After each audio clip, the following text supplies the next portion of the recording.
Don't forget like, share, comments, and subscribe to the best Islamic channel and page Farooqi Media Service on YouTube and Facebook. Bismillahirrahmanirrahim. Alhamdulillahi wa kafa wa salatu wa salamu ala sayyidina al-Mustafa wa ala alihi wa ashabihi wa baraka wa sallama tasliman kasiran kasira tayyiban mubarakan fihi mubarakan alayhi kama yuhibbu rabbuna wa yarda. رب اشرح لي صدري ويسر لي أمري واحلل عقدة من لساني يفقهوا قولي أما بعد.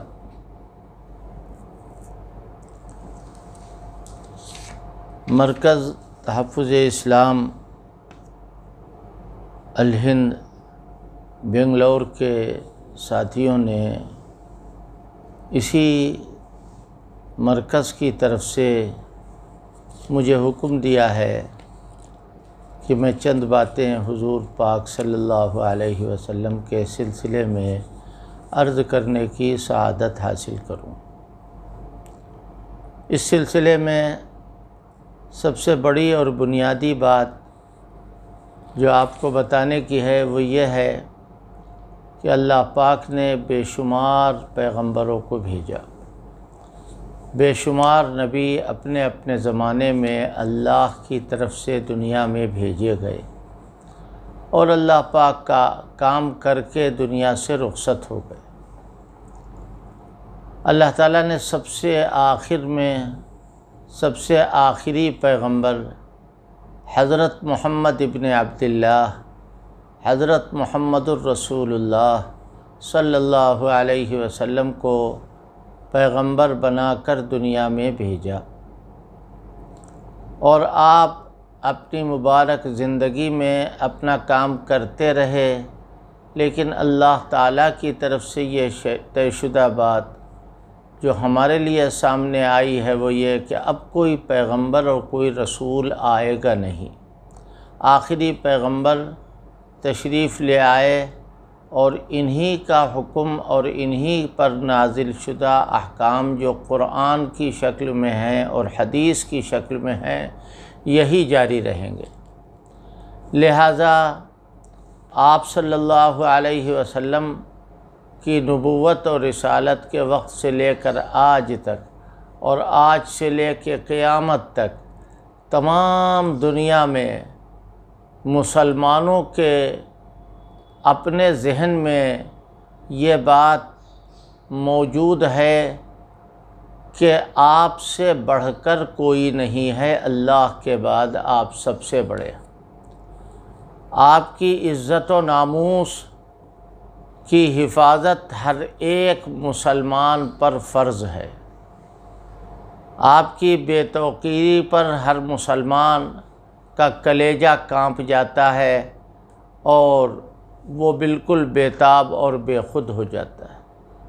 ہم کو اور آپ کو تو 1400 سال کے بعد یہ محبت نصیب ہوئی ہے۔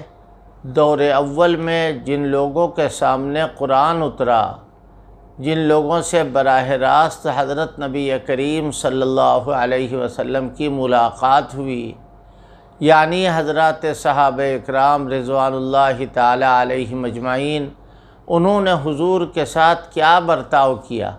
ان کے لیے سب سے خوشی کی بات یہ تھی کہ حضور کی بات مانی جائے، حضور کی عزت کی جائے، حضور کا احترام کیا جائے، اور ان کے لیے سب سے زیادہ دل دکھنے والی بات یہ تھی کہ حضور پاک صلی اللہ علیہ وسلم کے سلسلے میں کوئی بات ان کے سامنے کہی جائے اور وہ نامناسب ہو، اس کو وہ کسی قیمت پر برداشت کرنے کے لیے تیار نہیں تھے۔ ان کی اولاد چلی جائے ان کو غم نہیں، ان کے گھر والے ختم ہو جائے ان کو صدمہ نہیں، ان کا گھر چھوٹ جائے ان کو قلق نہیں، لیکن اگر حضور کے سلسلے میں کوئی بات ہوگی، آخری پیغمبر حضرت نبی کریم صلی اللہ علیہ وسلم کی عزت و ناموس پر اگر حرف آنے کا اندیشہ ہے تو وہ پھر کسی چیز کی پرواہ کرنے کے لیے تیار نہیں تھے۔ جنگ بدر کے موقع پر ابو جہل کی طرف سے جو حضور کے سلسلے میں نازیبا باتیں ہوئی تھیں اور ان کی اطلاع جو موجود عرب لوگ مسلمان تھے ان کے کانوں میں پڑی تھی، اور وہ سب وہاں موجود تھے۔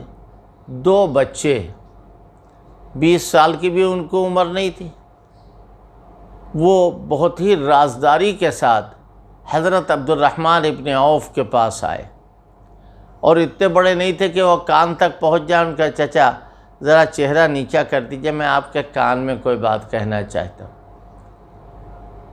دیکھا حضرت عبد الرحمن ابن عوف نے دوران جنگ کہا، چچا مجھے یہ بتا دیجئے کہ ابو جہل کہاں ہے اور کون ہے؟ کہ تمہیں کیا کام ہے؟ بس یہ سن کر ان کا چہرہ لال ہو گیا، اور انہوں نے کہا کہ ہم نے سنا ہے کہ وہ گالیاں دیتا ہے ہمارے آقا صلی اللہ علیہ وسلم، اور کہا کہ بھتیجوں رکو، میں بھی تمہارے ساتھ چلتا ہوں۔ اس کے کہنے کا انہوں نے موقع ہی نہیں دیا۔ اسی وقت دوسرا آدمی لڑکا آیا اور آ کر کے اس نے کان میں رازداری کے ساتھ پوچھا، حضور کہا وہ دیکھو سامنے نظر آ رہے ہیں۔ وہ ابو جہل کہاں ہے؟ کہا وہ دیکھو سامنے نظر آ رہا ہے، وہ جو کلغی پہنے ہوئے وہ لگائے ہوئے ہے، وہ جو سفید گھوڑے پر بیٹھا ہوا ہے۔ وہ یہ سننا تھا کہ وہ دونوں تیر سے زیادہ تیزی کے ساتھ جھپٹے، اور جھپٹنے کے بعد انہوں نے اپنا فریضہ انجام دیا۔ میں بیان یہ کرنا چاہتا ہوں اور عرض یہ کرنا چاہتا ہوں کہ بچے جو کچھ نہیں جانتے تھے، جن کو کچھ نہیں پتا تھا، وہ حضور پاک صلی اللہ علیہ وسلم کی عزت و ناموس کے لیے اپنی زندگی کا نذرانہ پیش کرنے کے لیے تیار ہے۔ قرآن کہہ رہا ہے کہ جس دین کو حضور لے کر کے آئے ہیں، اس دین کی حفاظت کے لیے وہ جان دینے میں اپنی آرزو سمجھتے تھے۔ من المؤمنین رجال صدقوا ما عاهدوا اللہ علیہ فمنہم من قضى نحبہ ومنہم من ينتظر وما بدلوا تبدیلا۔ کتنے لوگ ہیں ایسے کہ جو اپنی جان کی قربانی دے چکے ہیں، اور کتنے لوگ ایسے ہیں جو اس آرزو میں ہیں کہ کب وقت آ جائے کب ہم اپنی جان دیں۔ حضور پاک صلی اللہ علیہ وسلم غالباً جنگ احد کے موقع پر ایک مسمات عورت صحابیہ، ان کے شوہر، ان کے باپ اور عزیز اقارب، یہ سب اللہ کے راستے میں کام آ گئے۔ حضور پاک صلی اللہ علیہ وسلم کو پتہ چلا کہ ایک عورت اور اس کا پورا گھر خالی ہو گیا، لڑکا بھی چلا گیا، باپ بھی چلا گیا۔ تو کسی نے ان سے کہا کہ تمہارا لڑکا، تمہارا باپ سب دنیا سے رخصت ہو گئے، شہید ہو گئے۔ تو انہوں نے ایک جو جواب دیا وہ ایک تاریخی جواب ہے۔ انہوں نے کیا کہا؟ کل ذالک جلل بعدک یا رسول اللہ، میرے آقا سلامت ہے تو سب کچھ ہمیں گوارا ہے۔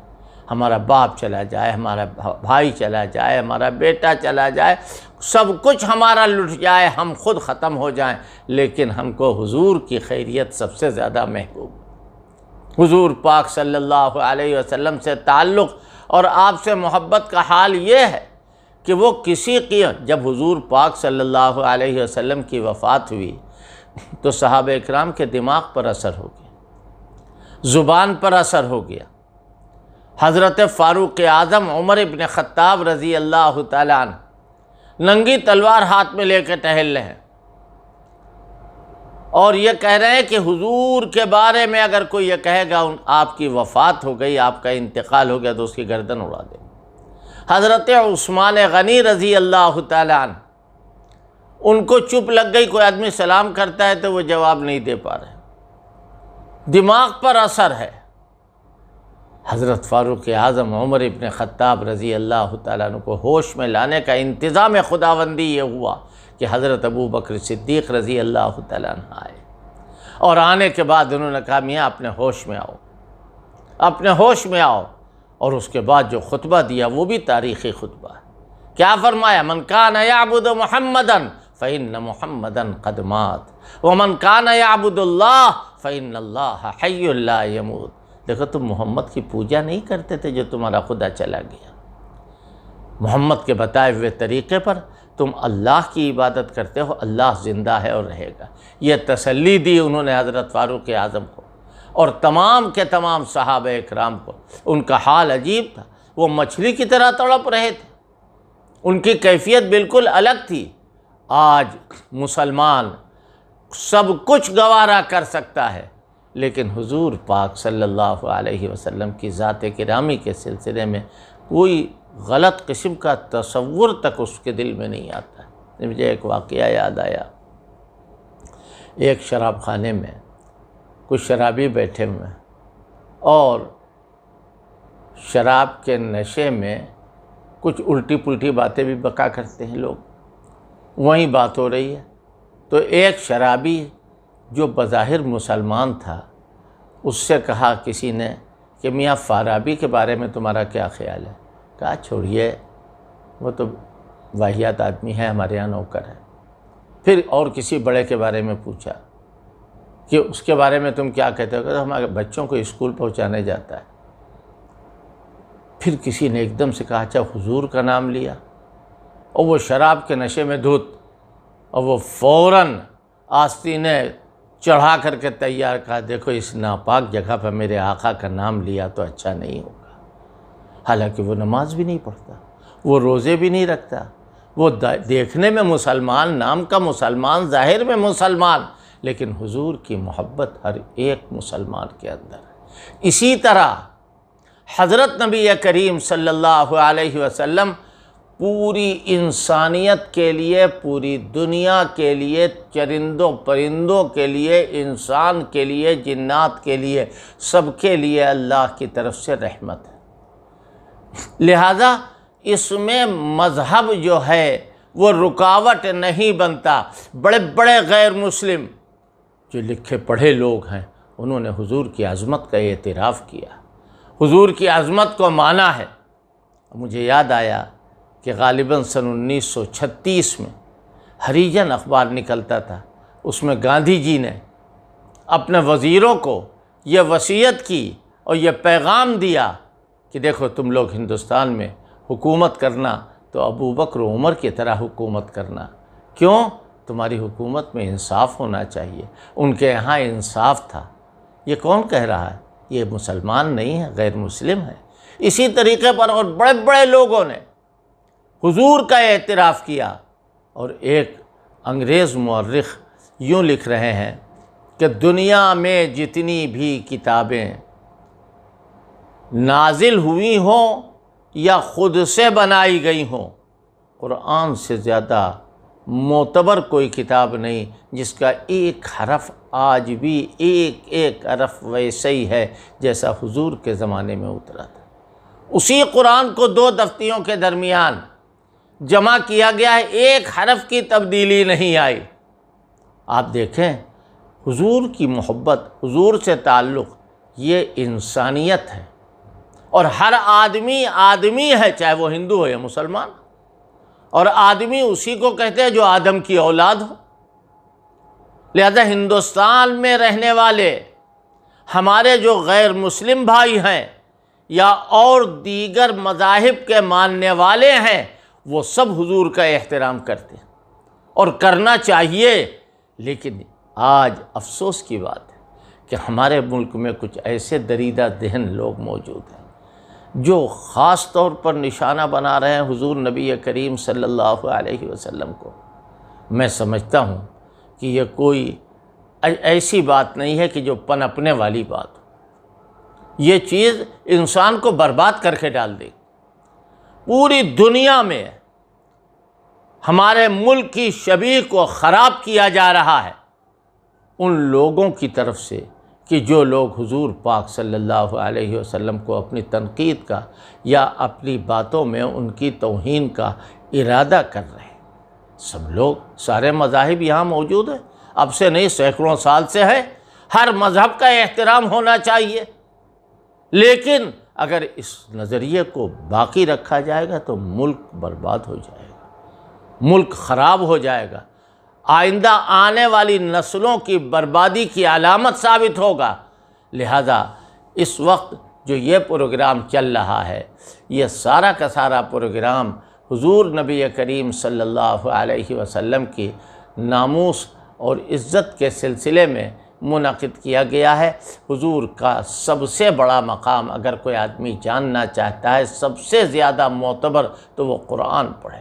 ام المومنین حضرت عائشہ صدیقہ رضی اللہ تعالی عنہ جو تمام مسلمانوں کی ماں ہیں، انہوں نے فرمایا کان خلقہ القرآن، کہ آپ کی سیرت تو قرآن ہے۔ احادیث مبارکہ آپ کے نقوش کو ظاہر کرنے والی ہیں، لہذا قرآن اور حدیث میں حضور کی سیرت پھیلی ہوئی ہے۔ حضور سے تعلق رکھنا ایک مسلمان کا فرض ہے۔ آج نمازیں ہم کیوں پڑھ رہے ہیں؟ حضور نے پڑھ کے بتایا، حضور نے نمازیں پڑھوائی۔ آج مسجدوں سے اذانیں کیوں ہو رہی ہیں؟ اسی لیے کہ حضور نے نمازیں بتائیں، حضور نے اذان بتائی۔ آج قرآن کی تلاوت کیوں ہو رہی ہے؟ معنی معلوم ہو یا نہ معلوم ہو، ہم تو قرآن پڑھیں گے۔ کیوں؟ اس لیے کہ اللہ کا کلام ہے، حضور نبی کریم صلی اللہ علیہ وسلم پر اللہ تعالیٰ نے نازل فرمایا۔ یہ چند باتیں جلدی میں نے کہی ہیں، کوئی تقریر نہیں کرنا، بلکہ آپ کے اس پروگرام کی ابتدا کے طور پر انشاءاللہ اس بزم میں بڑے بڑے علماء اکرام شریک ہوں گے، اور وہ اپنے اپنے ارشادات سے سامعین اور ناظرین کے قلوب کو منور و مجلہ فرمائیں گے۔ میں نے ان باتوں پر اکتفا کیا، انشاءاللہ پھر کسی موقع پر تفصیل سے اگر کوئی بات کہنے کا موقع ہوگا تو عرض کیا جائے گا۔ والسلام علیکم ورحمۃ اللہ وبرکاتہ۔